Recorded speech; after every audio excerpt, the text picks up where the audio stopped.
So Blake Lively believes she's doing the right thing. Apparently, according to People, she has no regrets. So, Blake Lively believes she's doing the right thing.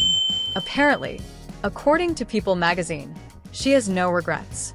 But the thing is, the internet is watching her come completely undone, and honestly, it's kinda hard to watch.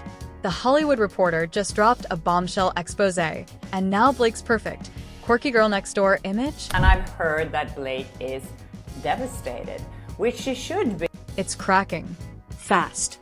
This is the story of how Blake Lively went from red carpet royalty to chaotic courtroom queen, and how Justin Baldoni, the so-called villain in her narrative, might just be the one holding the truth. Let's get into it. The next moment, she's like, oh no, she's doing this she's carrying this burden for all the other victims out there. You guys, let's just say it like it is. Blake Lively's perfect, polished, everyone's best friend persona, it's falling apart, and fast. And honestly, I've heard she's devastated. As she should be. This isn't about hate. It's about the truth catching up to her brand. She went on this very public crusade, claiming to speak out for all the women she says were mistreated on set. And then, she's on SNL, making jokes about the exact thing she's suing for. One minute she's posting aesthetic cooking reels. The next she's at the center of a lawsuit over creative control. So, which one is it, Blake? Let's rewind to the set of It Ends With Us. A movie about domestic abuse being filmed in what insiders are calling a toxic environment. The irony. And who is allegedly at the center of that chaos? Blake herself. Reports say she was micromanaging the entire production. Like, completely taking over. The acting, the edits, the direction, everything. She wasn't just starring in the film, she allegedly tried to run it. And word is, she was emotionally manipulative with Justin Baldoni, the actual director. Multiple sources even said she wanted to secretly direct the movie herself. Now, let's talk about Justin Baldoni, the man who, for months, was painted as the bad guy in all this. He's not going down without receipts. And his move was chess. He hired Brian Friedman, yes, the same legal shark who took on NBC News. And suddenly, everything changed. Emails, texts, witnesses, metadata, boom. The receipts were real, and they were devastating. Blake's whole narrative, that she was pushed out, silenced, mistreated, started to fall apart. And now we get to the timeline drama. Blake claimed her story was spontaneous. Like, she just couldn't take it anymore and had to speak up. But guess what? The metadata says otherwise. Turns out the NYT piece? It had been planned for months.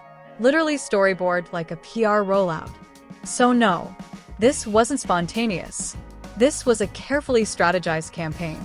You don't plan a whole media rollout with coordinated interviews, quotes, and expert legal commentary on accident. That's a rebrand, not a rebellion. And now, after all that, People magazine reports that she has no regrets. Really? No regrets after dragging an entire team, ruining reputations, and nearly killing a film. Let's be honest. This wasn't just a lawsuit. This was a PR circus. Her team started using phrases like, her beliefs remain unshaken. What is this?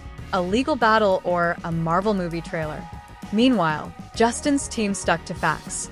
They brought witnesses, documents, everything. One actor from the set, Adam Manin, publicly said her claims were offensive and untrue. He said everything was handled professionally. And the story she told? Not what happened. That wasn't just a contradiction. That was a straight-up narrative collapse. Now here's the twist. Blake positioned herself as a victim, someone bravely standing up for what's right. And that might have worked, except for the fact that during all of this, she was also promoting her husband's gin brand and her own hair product line. Like, we're talking about a movie centered on domestic abuse. And you're squeezing in promo codes? That's not giving brave activist. That's giving influencer in crisis. And look, this isn't her first questionable moment. We all remember her Disneyland interrogation story. Or that bizarre Letterman interview where she said she was sent to school at age 3 because she was just that smart. It's been one curated moment after another. And slowly, people are starting to notice the pattern.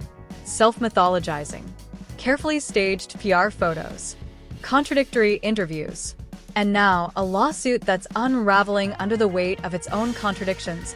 This isn't just affecting Blake's image. It's affecting everything. Her brand deals, her credibility, and yes, even her marriage. Because now Ryan Reynolds is in the splash zone. People are digging into his past, too.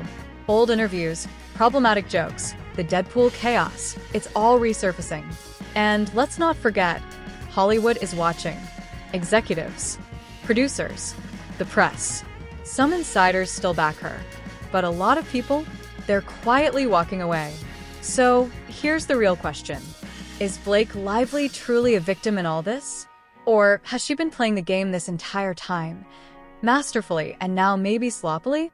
Because this isn't just celebrity gossip. This is a legal thriller, a PR disaster, a full-blown identity crisis. And we're only seeing the beginning.